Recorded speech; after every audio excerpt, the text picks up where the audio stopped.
45, 46, 47, 48, 49, 50. Darlene, dito ka. Tulungan mo ko. Alam ko, mas magaling ka magpaling eh. Bilangin mo, ilan na yan? O, diyan ka sa loob. Yan. Si Darlene, mga kababayan, sabi ni teacher, parang ampon mo na siya. Opo. Nung ikaw ay nagtuturo pa lang, ikaw nagpapaaral. Opo. Until now, si nanay tatay pa rin. O kami pa din po hanggang ngayon. Oo. Dahil may sakit po yung papa niya. Yung po yung nagda-dialysis po. Nagda-dialysis papa niya. Kahit may problema si nanay tatay, no, tuloy pa rin, no? Opo, diretso aral. Diretso aral, Porsigido opo. din po siya mag-aaral. Ha? Porsigido din po siya Porsigido rin. Kahit layo po ng school dito sa amin. Doon pa po sa Laridad. Larig-larig. Opo. Nilalakad niya. Opo, nilalakad niya po. Araw-araw lakad yun. Opo. Ba't ka pumasok ngayon? Linggo po. Sabi ko nga linggo ngayon. Okay. Kaya kita tinawag. Gusto ko, bilangin mo yun. Ha? O, bilangin mo. Ha? O, sige. Tagwan kilo daw. Sige, bilangin mo. 2, 3, 4, 5, 6, 7, 8, 9, 10, 11, 12, 13, 14, 15, 16, 17, 18, 19, 20, 21, 22, 23, 24, 25, 26, 27, 28, 29, 42, 43, 44, 45, 46, 47, 48, 49, 50. May sobra isa, ba't 51 na? Ilan na yan? 50 po. 50. Total of 25,000. 25,000. Ma'am, ito na, pabilang din. Ay ko, tita. Yala ko. Dami pera. 1, 2, 3, 4, 5, 6, 7, 8, 9, 10, 11, 12, 13, 14, 15, 16, 17, 18, 19, 20, 21, 22, 23, 24, 25, 26, 27, 28, 29, 30, 31, 32, 33, 34, 35, 36, 37, 38, 39, 40, 41, 42, 43, 44, 45, 46, 47, 48, 49, 50. 25 din po. Total of 55,000. 55,000. Opo. So, 55,000 yung naibigay ko ngayon. Opo. Yung nakaraan, 11,280. So, yun mga kababayan, mga kabarangay, mula nung nanawagan po tayo, nakalikom po tayo ng 66,280. Yun po yung kabuuan po na naibigay natin kay Teacher Mary Jane, no? Kaya sa lahat po na nagbigay, gaya ng aking sinabi, hindi ko naman po kayo mabanggit lahat. Maraming salamat po at malaking bagay po ito para makapagsimula si Teacher at makabili siya ng mga gamot.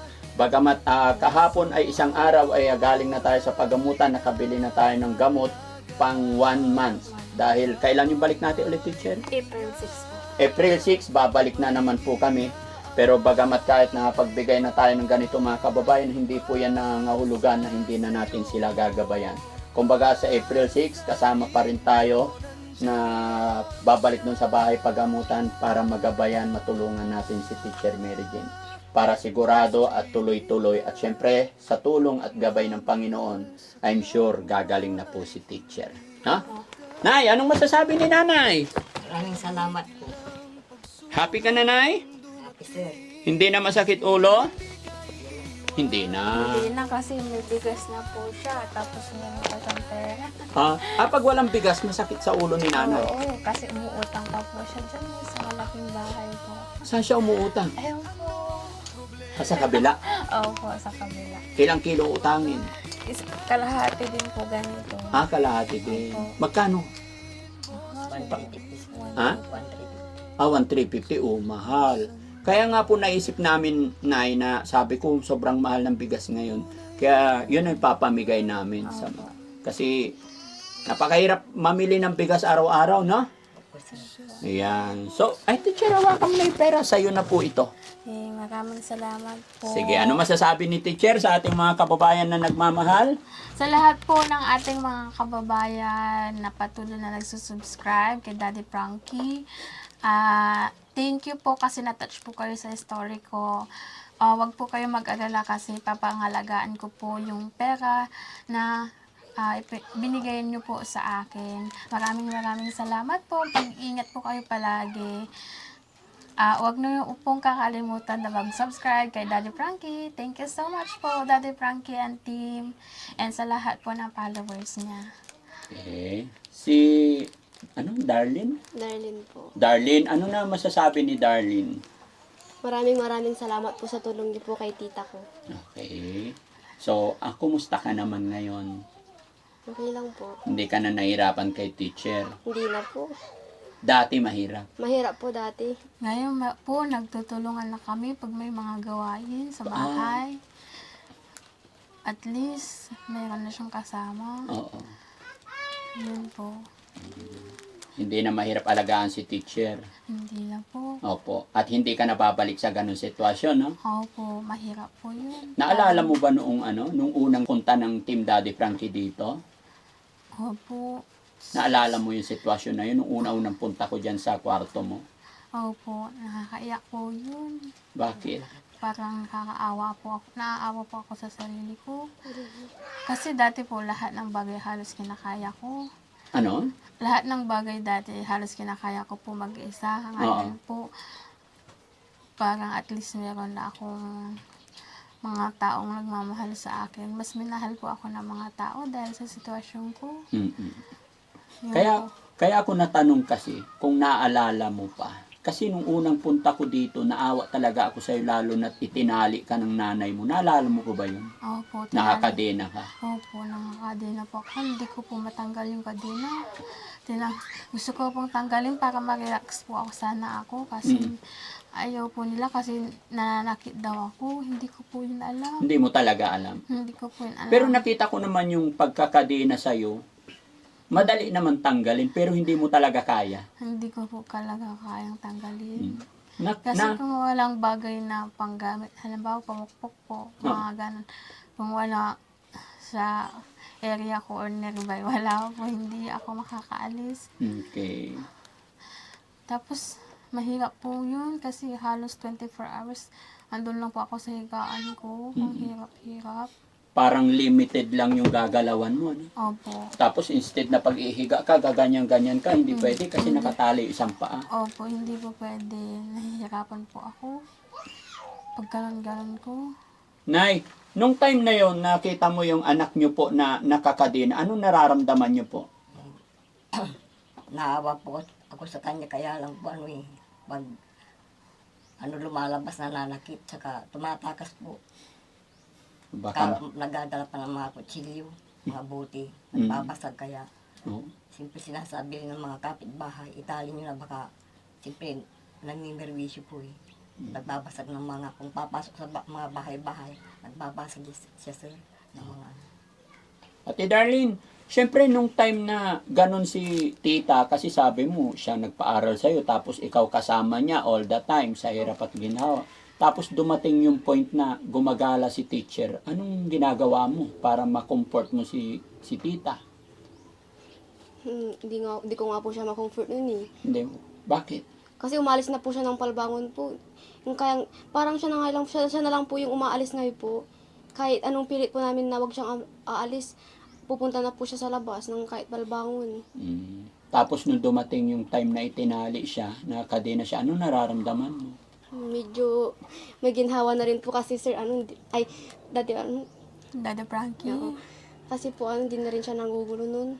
Pero narinig ko yung boses mo nung time na nandun siya sa loob. Iniiyak ko na lang po yun. Tapos nag-hysterical si teacher. Tapos sabi mo, tita, huwag ka nang magganyan.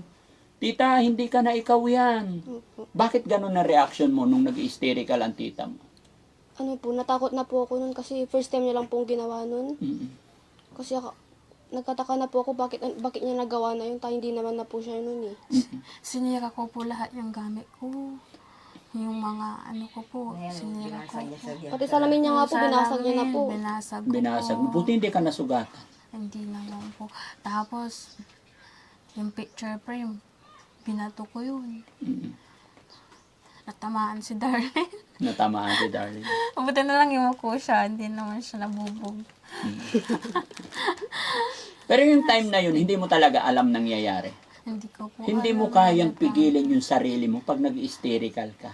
Nagtatantrum, ganun. Hindi ko po kayang pigilan ng sarili ko. Hindi kaya. Unless may gamot po ako na inumin para tumigil po yun. So, ibig sabihin, nung time na yun, wala kang gamot. Wala akong gamot. Hindi po. Iba po yung nireseta po ata sa akin noon pa. Kaya salamat sa Panginoon. Kaya yun yung sinabi ko sa inyo, di ba? Nakaraan. Nung nakaraan punta natin. Opo. Kailangan talaga yung resita ng doktor. Huwag tayo basta-basta pupunta or kung saan-saan. Kailangan sa bahay pagamutan. Opo. Napaka-importante. Magtiwala tayo sa sinasabi ng doktor. Huwag tayo maniniwala sa sabi-sabi ng kapitbahay lang. Yung Opo. sinabi lang. Di ba? Opo. Kaya salamat talaga ako sa Panginoon kasi nakilala ko kayo at nagabayan ko kayo. Salamat din po sa Panginoon kasi ginawa kayong instrument para matulungan po Yes kami. po. At loobin ng Panginoon na sana magtuloy-tuloy na teacher, no? Huwag Glory ka to pong God. mag-alala. Hanggat kaya ng Team Daddy Frankie, babalik-balikan ka namin. Salamat po. Expect ko pa rin po ang pagpunta niyo dito. Mamimiss ko po kayo. Opo. At alam ko hindi ka pababayaan ni Darlene, no? Opo. Opo. Hindi ko po pababayaan si tita ko. Yes. At sana yung perang yan ay makatulong panimula ninyo. Opo. Panimula po. So, anong naisip mo ngayon, teacher, sa pera na natanggap mo galing sa ating mga kababayan? Ay, gagamitin ko po ito pambili po ng ulam namin. Tsaka po, ano pa ba? Ulam namin, tsaka po pang start ko po sa work. Kaya titipid-tipidin ko rin po ito para may pambayad po ako ng boarding house soon. Yun po. Pero tingin ko, wag muna agad-agad aalis, ha? Opo. Patagalin muna natin. Kaya nga po baka Kasi biglang- mahirap kasi sa ngayon, baka mabinat. nanginginig ka pa. Although alam ko yung panginginig na yan, epekto yan ng gamot. Opo. No? Opo. Pero, Sabi po nila sa pero at hospital. least ngayon alam mo na. Labanan mo rin ang lahat. Opo. Alam mo kung saan manggagaling yung depression pag napagod ka ng gusto, tapos pag napuyat ka. Opo. Kaya iwasan mo na magpuyat, magpagod ng gusto. Di ba? Opo, Daddy. Okay. So at least ngayon sulit na yung isip natin. Sorry teacher ha, kumbaga na pag-usapan natin yung mga ibang bagay, Opo. which is Okay lang po. alam ko kasi hindi na dapat, pero isa rin yung way para mas tumatag pa ikaw. Opo. Baka mas lalong akong gumaling po. At saka para alam mo na yung mga hindi dapat gawin. Opo. Nandyan din naman si Darlene, nandyan din naman si Nanay. Alam nyo na kung mapapagod, ipa-stop ninyo, ano? Opo, sir. Tsaka wag na wag makakaligtaan ng gamot. Okay? Okay sir. po. Okay. So, masaya ba? Happy? Happy. May pamerienda na po kami ulit. Ay, pang merienda. Okay. So, siguro ang balik natin dito sa April 6. Opo. Balik namin dito. Kesa maulan na po. Ay, maulan. Baka, Okay lang. Huwag mo kaming alalahanin, ma'am. Hindi po, baka mahirapan po kayong yung sasaktan niyo po. Iwanan na lang namin yung sasakyan pag maputi. Ay, sige po. Ganun po ba yan? Gamitin nyo na lang. akin na lang. Okay. So, yun mga kababayan, mga kabarangay, ako po yung muling magpapasalamat sa inyong lahat sa tiwala at suporta ninyo sa Team Daddy Frankie. Gaya ng aking sinabi mga kababayan, paulit-ulit po ito, na ako'y nagpapasalamat sa lahat sa inyo, na kahit di nyo ako kilalang lubos, dito nyo lang po ako nakilala, dito lang tayo nagkakilala sa social media, sa SOCMED, ay pinagkakatiwala ninyo sa akin yung pera na inyong pinagpaguran, pinaghirapan. Gaya na aking sinabi, maliit o malaki, pag nagsama-sama ay napakalaking bagay. Kaya muli po, ako'y magpapasalamat kasama ng buong Team Daddy Frankie. Nawa po ay hindi kayo magsawa sumuporta sa Team Daddy Frankie.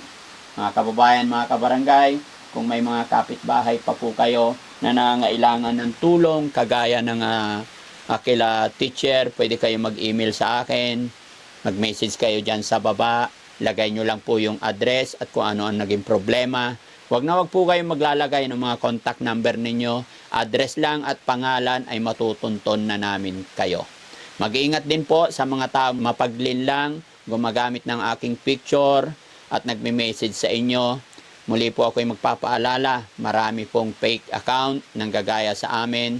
Hindi po kami nanghihingi through social media. Yung mga nagpapadala sa amin ay kusa po yan at hindi po kami basta-basta nagme-message sa inyo. Sakali man po may magtatawag sa inyo para makasiguro kayo kung sino para hindi kayo maloko, i-video call nyo po para makita ninyo kung sino yung mga kausap ninyo. Maraming salamat mga kababayan. Mag-ingat po tayo parate saan man kayo naroroon, Luzon, Visayas, Mindanao. Daddy Frankie po, anak ng Pangasinan, from Pangasinan. Love you all po and God bless po. Mabuhay po tayong lahat. Thank you, ma'am. Ingat po kayo. Salamat po din. Bili kayo ng beef nilaga para sabaw. Masarap kain, no? Opo, bagyo na. Bagyo? Hello. Wala pa yan. Oo. Alam. Minor pa lang sa amin yan. Wala pa, hello po. Oo. Minsan nga sa biyahe namin, lunod na yung gulong ng sasakyan. Binabiyahe pa namin eh. Opo. Na? Opo. Pag talaga. Sa ano yun? Sa Capiz. Masbate. Yun. Pumunta kami sa Masbate. Bagyo yun eh. Oo. Sige, bye-bye po. Bye-bye. Sa gitna ng gulo ng mundo, may kamay na laging bukas para sa inyo. Hindi hadlang ang pagod at puyat,